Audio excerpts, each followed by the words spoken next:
আমি আগামী দিনে মামলা করতে যাচ্ছি। 14 বছরের পরে বলছি জবা করা যাবে, হত্যা করা যাবে, তো টোটালি হত্যা করা যাবে না, এক্সপোর্ট করা যাবে না। ও এখানে খেলে অপরাধ, আর বিদেশের মানুষ খেলে সেটা অপরাধ নয়। কামাচ্ছে ভারতবর্ষের থেকে টপ 10 এক্সপোর্টার যদি দেখেন সবকটাই নন মুসলিম। উত্তরপ্রদেশের সব থেকে বড় এক্সপোর্টার যিনি আল কাবির সম্ভবত, সে নন মুসলিম এবং ব্রাহ্মণ সমাজের মানুষ। আর এখানে এই গোহত্যা নিয়ে, গরু জবাইকে নিয়ে, গরু বলিকে দিয়া নিয়ে হিন্দু মুসলমানের মধ্যে একটা বিভ্রান্ত তৈরি করার চেষ্টা করা হচ্ছে, সম্প্রীতিকে বিনষ্ট করার চেষ্টা করা হচ্ছে।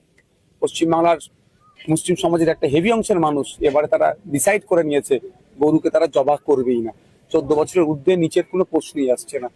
তাদের যে ডিসিশন নিয়েছে সেটারও আমি বিরোধিতা করবো না। একেবারে পেট্রোল ডিজেলের দাম এটা নিয়ে একেবারে চতুর্থবার বাড়তে বাড়তে একবার দুবার তিনবার চতুর্থবার বেড়েই গেল, বেড়ে 13 টাকা 59 পয়সায় এসে দাঁড়িয়েছে। কেন শুভেন্দু বাবুকে প্রশ্ন করেন না? এটা শুভেন্দু বাবুকে প্রশ্ন করা দরকার। এই প্রশ্ন না করতে পারেন ওই জন্য মাদ্রাসায় বন্দে মাতরম বাধ্যতামূলক, এই প্রশ্ন না করতে পারেন রাস্তায় নামাজ পড়া যাবে না, এই প্রশ্ন না করতে পারেন গরু রে, এই বলে পুরো আপনাকে আমাকে ভুল দিয়েছে।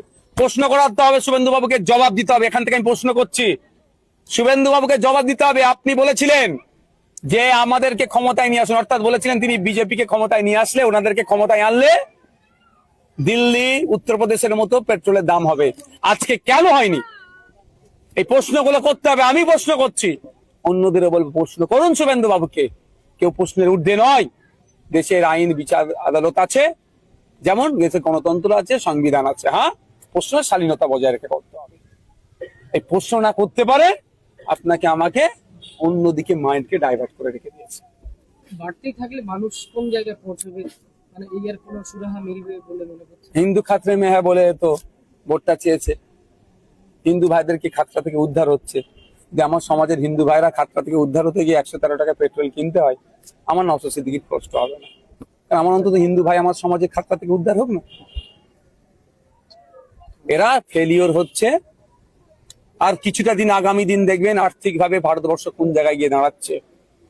আপনি ভাবতে পেরেছেন? ক্ষুধার সূচকে আমরা 121 নম্বরে চলে গিয়েছি, 107 নম্বরের দিকে চলে গিয়েছি 123টা দেশের মধ্যে। 2014 সালে যেখানে 50-55তে ছিলাম আমরা, ক্ষুধার সংখ্যা বেড়ে যাচ্ছে ভারতবর্ষে, তা নিয়ে কোনো চর্চা নেই। কে কত বড় হিন্দু, কে কত বড় মুসলমান, এই নিয়ে চর্চা হচ্ছে। কিন্তু কত হিন্দু মুসলমান সারা রাত না খেয়ে ঘুমাচ্ছে, দিনে একবেলা খেতে পাচ্ছে না, তা নিয়ে আমরা চর্চা করছি না। এত বড় আমরা ধার্মিক হয়ে গেছি। এই ধার্মিক মানে বক ধার্মিক বানাচ্ছে বিজেপি। ওর ট্যাপে আমরা যদি পড়ি, ধ্বংস ছাড়া আর ভালো কিছু হবে না। বহু পুরনো মসজিদ, এয়ারপোর্টের, যেটা এয়ারপোর্ট হওয়ার আগে পর্যন্ত ওই মসজিদ থাকে ওই জায়গায়, সেই মসজিদ নিয়ে এখন কথা তুলেছে শুভেন্দু অধিকারী। মসজিদ ওখান থেকে, আরে ভাই, এদের ইস্যু তো নাই। এরা প্রতিশ্রুতি কি দিয়েছিল? 450 টাকায় গ্যাস দেওয়ার কথা বলেছিল, দিয়েছে এখন পর্যন্ত?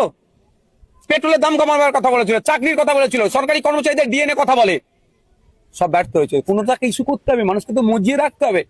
1890 সালে মসজিদটা তৈরি হয়েছে, আর এয়ারপোর্ট হয়েছে 1924-এ। সহজ নয়। আইন আদালত আমরাও বুঝি, পেপার পত্র আমরাও বুঝি।